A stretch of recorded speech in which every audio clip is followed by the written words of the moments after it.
এটি একটি বাংলা খবরের চ্যানেল। খবর দেখতে হয়, না হলে পিছিয়ে পড়তে হয়।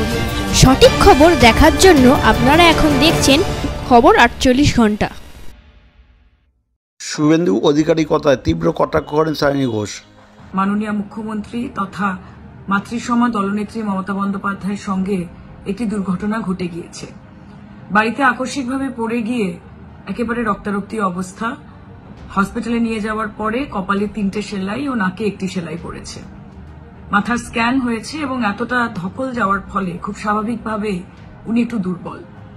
এরকম অবস্থায় ওনার ঘোরতর বিরোধীরাও ওনার দ্রুত আরোগ্য কামনা করেছেন। কিন্তু আজকে খেজুরি থেকে একটি সভায় পশ্চিমবঙ্গের বিরোধী দলনেতা শুভেন্দু অধিকারী মমতা বন্দ্যোপাধ্যায়কে নিয়ে অত্যন্ত কুরুচিকর মন্তব্য করেছেন এবং ওনাকে নিয়ে ব্যঙ্গ করতে করতে বলেছেন যে ওনার মাথা ঘুরে ঘুরে যাচ্ছে, উনি ধপধপ করে পড়ে যাচ্ছে।